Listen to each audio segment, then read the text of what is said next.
BJP ने क्यों छोड़ी कांडा के लिए सीट, घबराई कांग्रेस, होगी एकजुट, वोट बंटने का है डर, गठबंधन पर इंकार से इकरार तक की 3 बड़ी वजहें। हरियाणा में 3 विधानसभा चुनावों के बाद बीजेपी पहली बार 89 सीटों पर चुनाव लड़ रही है। भाजपा ने 1 सीट गोपालकांडा के लिए छोड़ दी है।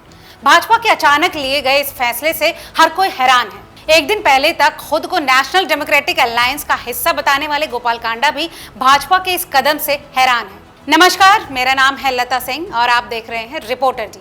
जहां गोपालकांडा 2 दिन पहले तक ये कहते नहीं थक रहे थे कि आने वाली सरकार भाजपा की होगी और हम उसके साथ समझौता करेंगे, वहीं कल कांडा ये कहते हुए नजर आए कि सिरसा की जनता कांग्रेस और भाजपा दोनों से परेशान हो चुकी है। वो ऐसी पार्टी को जिताना चाहती है जो सिरसा में राज ला सके। वहीं कांडा ने अब भाजपा के समर्थन मांगने से भी इंकार कर दिया है। उनका कहना है कि वो भाजपा का समर्थन नहीं चाहते। बता दें कि कांडा ने इससे पहले खुद का राष्ट्रीय स्वयंसेवक संघ यानी आरएसएस से जुड़ाव भी बताया था। इसके बाद ही कयास लगाए जा रहे थे कि भाजपा ने सिरसा सीट पर डमी कैंडिडेट इसलिए उतारा है ताकि कांडा की मदद की जा सके। लेकिन अचानक नामांकन वापसी के ठीक 2 दिन पहले भाजपा कांडा के लिए दोबारा एक्टिव हो गई है और सोमवार को सिरसा सीट से अपने उम्मीदवार रोहतास जांगड़ा का नामांकन वापस ले लिया। अब बात करते हैं उन 3 बड़ी वजहों की जिसके चलते भाजपा कांडा को समर्थन दे रही है। इसमें सबसे पहली वजह यह है कि भाजपा नहीं चाहती कि सिरसा सीट कांग्रेस जीते। भाजपा हर सीट को खास मानकर चुनाव लड़ रही है।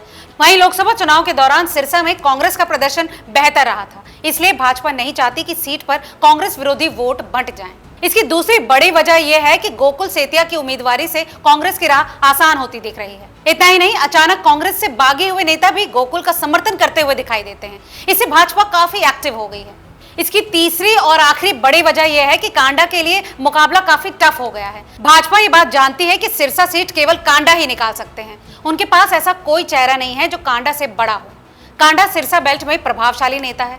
इसके अलावा लोकसभा चुनाव के दौरान कांडा ने भाजपा की मदद भी की थी। याद दिला दें कि भाजपा ने नामांकन प्रक्रिया के शुरू होने के 1 दिन पहले तक कांडा से गठबंधन पर कोई फैसला नहीं लिया गया। इसके बाद कांडा ने 12 सितंबर को इनेलो और बसपा से गठबंधन कर लिया। बसपा और इनेलो भाजपा के खिलाफ है। जानकारों का मानना है कि शुरुआत से ही भाजपा का समर्थन लेने से पार्टी विरोधी वोट कांग्रेस में शिफ्ट होने का डर है। ऐसे में कांडा के कांग्रेस और भाजपा के खिलाफ रहने से दोनों से नाराज हुआ वोटर कांडा के समर्थन में आ सकता है। इसके अलावा भाजपा वोटर के पास विकल्प नहीं है। इसके अलावा कांडा ये बात जानते हैं कि भाजपा के वोटरों के पास अब उन्हें वोट डालने के अलावा कोई विकल्प नहीं बचा है। भाजपा का वोटर कभी कांग्रेस की वोट नहीं देगा। ऐसे में कांडा एक लौते ऐसे हैं जिन्हें भाजपा का भी वोट मिल सकता है।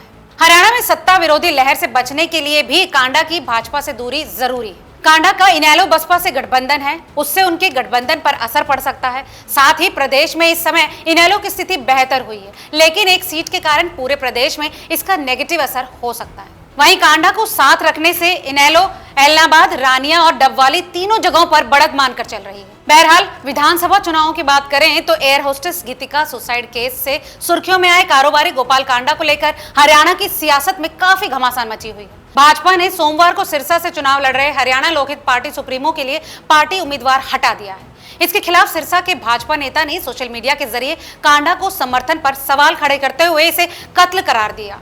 तो ये थी वो 3 बड़ी वजहें जिसके चलते हरियाणा में भाजपा ने कांडा की राह आसान करने की कोशिश की। तो भाजपा की इस रणनीति पर आपकी क्या राय है, हमें कमेंट करके जरूर बताएं और ऐसे तमाम और अपडेट्स के लिए देखते रहिए रिपोर्टर जी, क्योंकि हम हैं हरियाणा की आवाज।